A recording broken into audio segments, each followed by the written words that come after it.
Well, there's two different stories there, so just back up a little bit.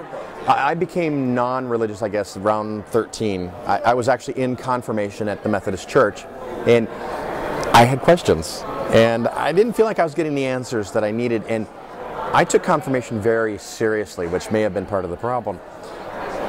And you're supposed to stand up at the end of confirmation in front of 500 people in this big church and swear that forever and ever and all of eternity that you would be a Methodist. And I wasn't comfortable with that. And I had questions for the minister, I had questions for my parents, I talked to other teachers, and the teachers all were like, I can't help you with that. And finally I talked to the minister and he says, you know what, just do it for your parents. And I think he meant well, and maybe he just wanted to get me to do it because the wrath from a parent might be unbearable if the child refuses to do it. So I thought, this is just a game. And that was kind of the last straw for me, that I was like, if it really meant my eternal salvation, he would never say that. Does he actually believe what he's peddling? So that was for me. For my kids, at some point my wife and I decided to have a unified front for the family cohesion, and she was Missouri Synod Lutheran, so I pretended to be Missouri Synod Lutheran, and I did that for 5 years, including 3 years on the school board, 2 as treasurer. I actually helped prevent the school from going into bankruptcy, so hundreds of kids are now in the Missouri Lutheran School because I helped save it, so I have a lot to make up for. But they ended up, after I got off the school board, a couple of the elders of the church cornered me after one Sunday service and asked me to be the outreach chair for the church itself. And partially joking, I say that they wanted me because I'm relatively articulate, I have a penis, and I'm white. And that fits in pretty good with Missouri Synod Lutheran. They don't really let women do things, and about half the congregations, women can't actually vote on church business, let alone be preachers, ministers. That's not even considered. So that's kind of how that all came about. We told the kids, so after they wanted me to be the outreach chair, something in my brain snapped, and I'm like, what am I doing? I'm bringing people to religion. I'm an atheist. I need to stop doing this. So I told my wife, I'm done. We're not going back. We told the kids. My daughter took it stoically, whatever. My son almost cried for 24 hours straight throughout the entire night because when we were both dead, I would not be in heaven with him. And that was very heartbreaking. I'm not sure if I necessarily need them to be non-religious. You know, if they're Unitarians or Episcopalians, maybe even Methodists, I'm kind of okay with it, but it creates sometimes this idea that not questioning is okay.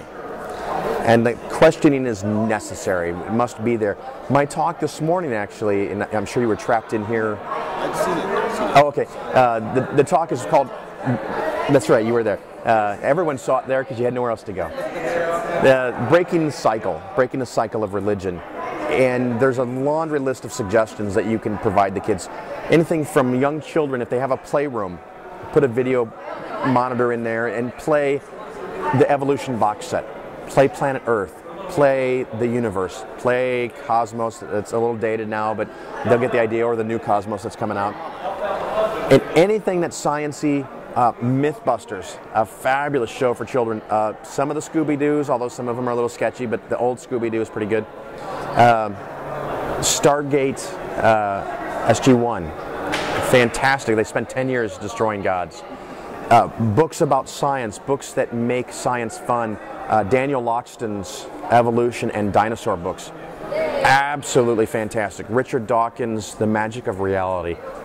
If the child is very young, you could read The Magic of Reality to them as a nighttime story. It's not scary, it's just information and learning, and you can treat it with love and kindness.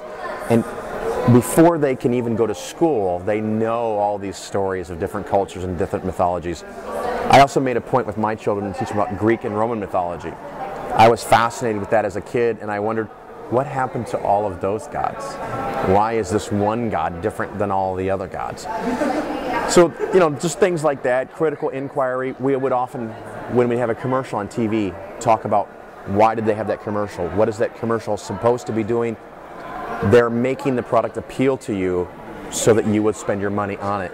And understanding that logic, and it's okay if you want it, but understand perhaps that you want it simply because of the presentation method. Smart. A few years ago I started advertising Polaris to conventions, sponsoring conventions, buying ads at conventions, getting tables at conventions.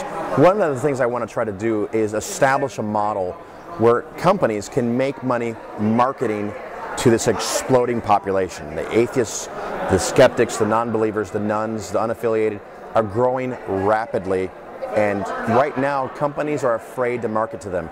So if you can get in there and get into that mindset before somebody else, you're the go-to guy for whatever that industry is.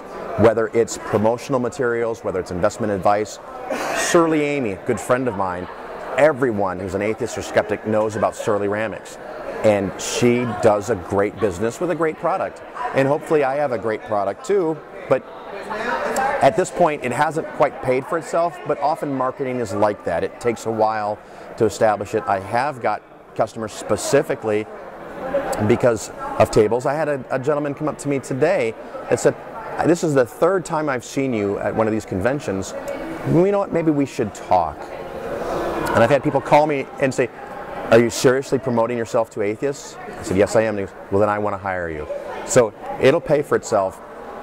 We're really close to break even, but I think in the long run it's going to be a fantastic investment. And we as a movement need to be less afraid about asking for money, need to be less afraid about talking about money. The churches are over the top asking for money and collecting money, soliciting money. They understand that it's a business. We need to understand it's a business. If this is a worldview we want to promote, we need funds to promote it. How have you said that yet to stare at this rate? I am Phil Ferguson, and I have been an atheist for 33 years, and I would like to invite you to come out. It is critically important because there may be someone near you who can't. And when you come out, they can come talk to you, they can have a friend that they didn't know. This is critically important to the future of our movement and our society, and we are Athiesm.